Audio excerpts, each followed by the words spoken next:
اللہ رب العزت ارشاد فرماتے ہیں آیت نمبر 60 میں وَإِذِ اسْتَسْقَىٰ مُوسَىٰ لِقَوْمِهِ فَقُلْنَا اضْرِب بِّعَصَاكَ الْحَجَرَ فَانفَجَرَتْ مِنْهُ اثْنَتَا عَشْرَةَ عَيْنًا قَدْ عَلِمَ كُلُّ أُنَاسٍ مَّشْرَبَهُمْ كُلُوا وَاشْرَبُوا مِن رِّزْقِ اللَّهِ وَلَا تَعْثَوْا فِي الْأَرْضِ مُفْسِدِينَ۔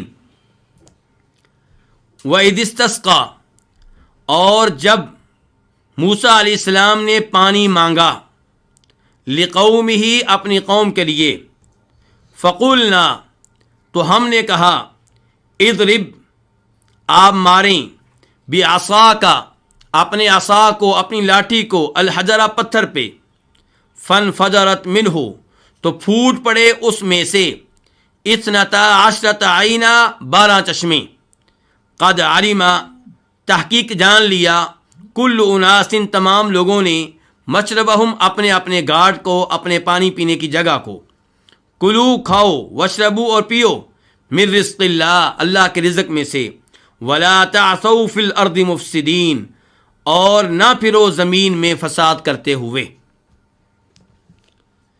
یہ اس آیت کا سادہ سا ترجمہ تھا۔ اب ہم اس آیت کے الفاظ اور مفردات کی طرف آتے ہیں۔ اذ کا معنی کیا ہے؟ جب، یعنی کہ یاد کرو اس وقت کو جب۔ استسقا پانی مانگا، مانگا کس کا معنی ہے؟ سین کا۔ یہ وہی سین ہے جو ایاک نعبد و ایاک نستعین میں آتی ہے۔ نستعین کا ترجمہ ہم نے کیا کیا تھا کہ ہم مدد مانگتے ہیں، مدد چاہتے ہیں۔ مدد مانگنا چاہنا، یہ کس کا ترجمہ تھا؟ سین کا۔ اور یہی سین یہاں پہ آئی ہے، استسقا۔ تو پانی مانگا، کس نے مانگا؟ موسیٰ علیہ السلام نے۔ کس کے لیے مانگا؟ لقومہ اپنی قوم کے لیے۔ فقلنا تو ہم نے کہا، کون ہے یہ؟ اللہ رب العزت، اور اللہ تعالیٰ تعظیم کے انداز میں کہہ رہے ہیں کہ ہم نے کہا، اضرب مارو۔ اضرب فعل امر ہے، اور یہاں پہ فعل امر ایک آدمی کے لیے ہے۔ مخاطب کون ہے؟ موسیٰ علیہ السلام، کہ اے موسیٰ آپ ماریں، بعصاک، عصا کس کو کہتے ہیں؟ لاٹھی کو۔ اپنی لاٹھی کو ماریں، الحجرہ کس پہ ماریں؟ پتھر پہ۔ فانفجرت، ان فا کا معنی تو پس، انفجرت پھوٹ پڑے۔ انفجرت فعل ماضی ہے، اور یہ واحد کے لیے ہے، اور یہ فعل مؤنث کے لیے آیا ہے۔ پھوٹ پڑے، منہ اس میں سے، کس میں سے؟ اس پتھر میں سے، اثنتا عشرہ 12، کیا 12؟ عینا چشمے، یہ تمییز ہے۔ 12 کی اثنتا عشرہ کی وضاحت کے لیے کیا لفظ آیا؟ عینا چشمے۔ عین جس کی جمع عیون آتی ہے۔ عین کے کئی معنی ہوتے ہیں، آپ جانتے ہیں عربی زبان میں۔ عین آنکھ کو کہتے ہیں، عین جاسوس کو بھی کہتے ہیں، لیکن یہاں پہ کیا معنی ہے؟ چشمہ۔ قد کا معنی کیا ہے؟ تحقیق، یقیناً، بے شک۔ عالمہ جان لیا، یہ فعل ماضی ہے، جان لیا۔ کل اناس تمام لوگوں نے، کل کا معنی کیا ہے؟ سب، تمام، اناس لوگ، تمام لوگوں نے جان لیا۔ کس چیز کو جان لیا؟ مشربہم، مشرب یہ اسم مکان ہے، پانی پینے کی جگہ، گھاٹ۔ ہر ایک نے اپنے پانی پینے کی جگہ کو جان لیا۔ کلو تم کھاؤ، یہ فعل امر ہے، لیکن وجوب کے معنی پہ دلالت کرنے کے لیے نہیں ہے۔ کس کے لیے؟ اباحت کے لیے، کہ کھاؤ۔ اللہ تعالیٰ کہہ رہے ہیں جائز ہے تمہارے لیے، اور اللہ تعالیٰ احسان کے طور پہ کہہ رہے ہیں کہ کھاؤ، واشربو اور پیو۔ اشربو بھی فعل امر ہے، جمع کے لیے، تم پیو، من رزق اللہ اللہ کے رزق میں سے، یعنی کہ جو کھاؤ گے وہ بھی اللہ کا رزق، جو پیو گے وہ بھی اللہ کا رزق۔ ولا تعثوا، لا نہیں کے لیے ہے، نہیں کا معنی اس کا، اور یہ کسی چیز سے روکنے کے لیے ہے، نہیں کسی چیز سے روکنے کے لیے۔ جیسے فعل امر ہوتا ہے کسی بات کا حکم دینے کے لیے، اور لا تعثوا نہیں ہے کسی چیز سے روکنے کے لیے۔ لا تعثوا فساد نہ کرو، یہ عاصیہ یا عصا سے ہے، جمع کے لیے، تم فساد نہ کرو۔ فی الارض زمین میں، مفسدین یہ حال ہے، اور اسی معنی کی تاکید کے لیے جو فعل میں آ چکا ہے۔ لا تعثوا کا معنی کیا تھا؟ فساد نہ کرو، مفسدین فساد کرتے ہوئے۔ تو اب معنی کیا ہو جائے گا کہ زمین میں فساد کرتے ہوئے نہ پھرو، فساد مچاتے ہوئے نہ پھرو۔ اب ہم آتے ہیں اس آیت کی تفسیر کی طرف۔ موسیٰ علیہ السلام نے اپنی قوم کے لیے پانی مانگا۔ کہاں پہ پانی مانگا؟ یہ کس جگہ کا واقعہ ہے؟ اسی میدان کا، صحرائے سینا کا۔ صحرائے سینا، سینا دونوں طرح پڑھا جا سکتا ہے، وہاں کا یہ واقعہ ہے۔ مصر اور شام کے درمیان جس صحرا میں ان کو رہنا پڑا کتنے سال؟ 40 سال۔ وہاں پہ کھانے کی بھی ضرورت تھی، پینے کی بھی ضرورت تھی۔ کھانے کا مسئلہ اللہ نے حل کر دیا، کس کے ذریعے؟ من و سلویٰ کے لیے۔ دھوپ کا مسئلہ، گرمی کا مسئلہ بھی اللہ نے حل کر دیا، کس کے ذریعے؟ آپ اللہ کی رحمت دیکھیں کہ ان کو 40 سال صحرا میں رکھا گیا تھا سزا کے طور پہ، پھر بھی اللہ نے رحمت کی، پھر بھی اللہ نے مہربانی کی۔ ورنہ سزا کا تقاضا یہ تھا کہ ان کو دھوپ میں رکھا جاتا، بھوکا مرنے دیا جاتا، پیاسا رکھا جاتا، لیکن اللہ تعالیٰ رحمان ہے، اللہ تعالیٰ رحیم ہے۔ اللہ نے مہربانی کی، کھانے کے لیے من و سلویٰ دیا اور پینے کے لیے بھی اللہ تعالیٰ نے پانی دیا۔ کیسے پانی دیا؟ کہ موسیٰ علیہ السلام نے اس صحرا میں اپنی قوم کے لیے پانی مانگا، ان کے دعا کی۔ اور یہاں سے بھی پتا چلا کہ انبیاء کرام علیہم السلام مشکل کشا نہیں تھے، حاجت روا نہیں تھے، اس لیے پانی کے لیے موسیٰ علیہ السلام کو اللہ سے دعا کرنا پڑی، اللہ سے درخواست کرنا پڑی۔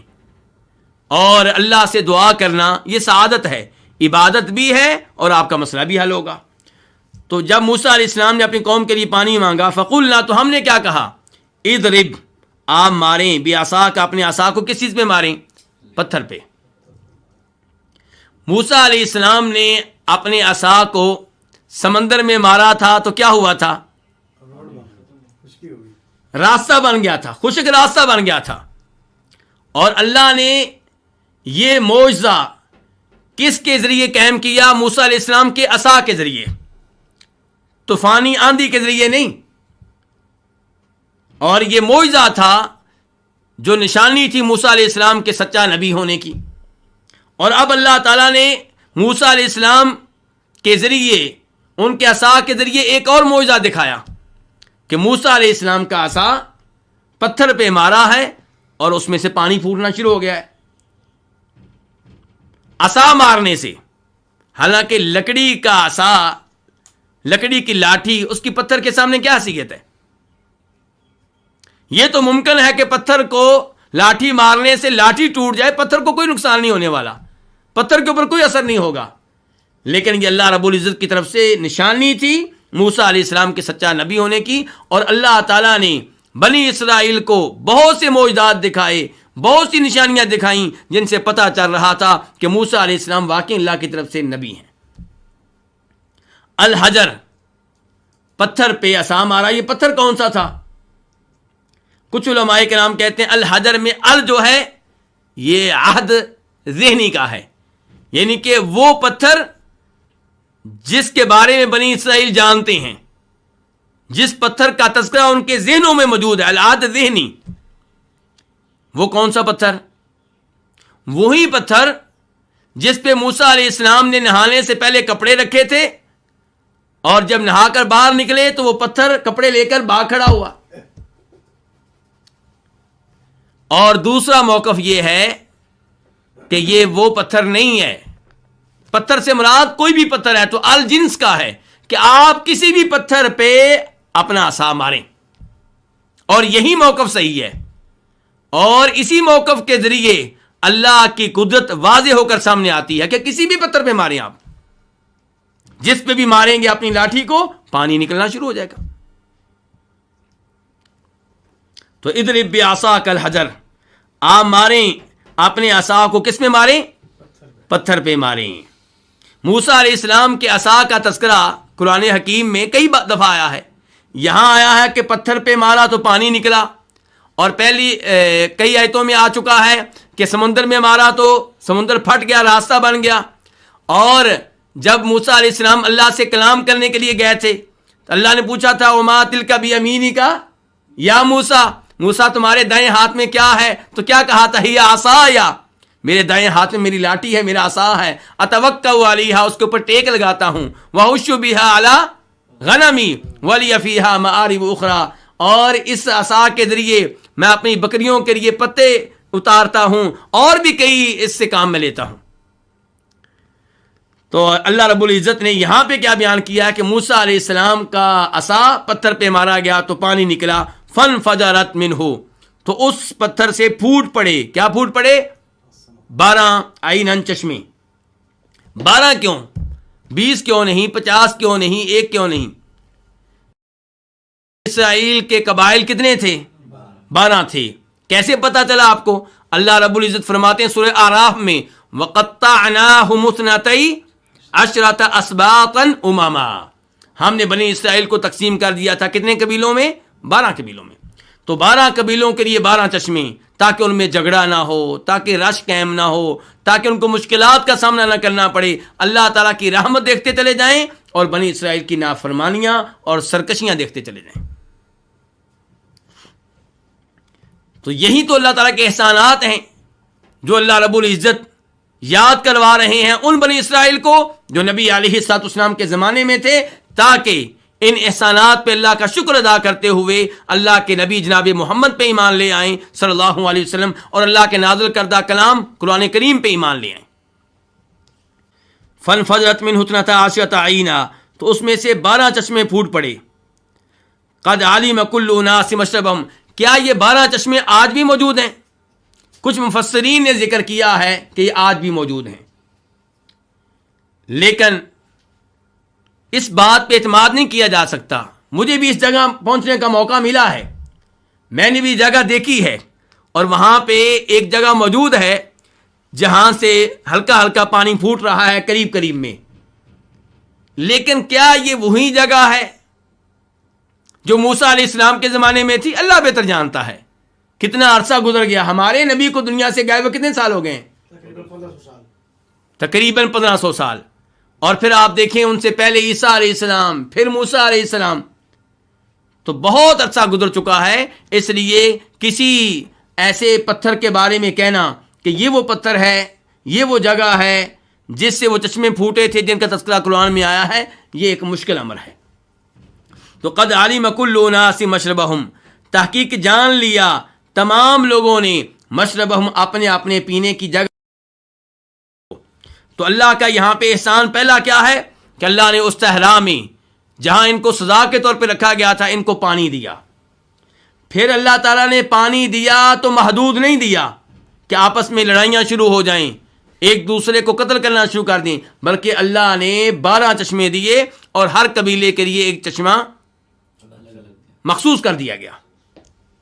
اس کے بعد اللہ تعالیٰ فرماتے ہیں کلوا واشربوا من رزق اللہ، کھاؤ اور پیو اللہ کے رزق میں سے. اللہ تعالیٰ بطور احسان کہہ رہے ہیں کہ یہ میرا دیا ہوا رزق ہے، اس میں سے کھاؤ بھی پیو بھی، لیکن ساتھ ہی خبردار کیا وَلَا تَعْثَوْا فِي الْأَرْضِ مُفْسِدِينَ، کیونکہ جب اللہ تعالیٰ نعمتیں نازل کرتے ہیں، مال دیتے ہیں، کھانے پینے کو دیتے ہیں، انسان سرکشی کی راہ عام طور پہ اختیار کرتا ہے. انسان اپنے خالق کو، منعم کو، نعمتیں دینے والے کو بھول جاتا ہے، نافرمانی کا ارتکاب کرتا ہے.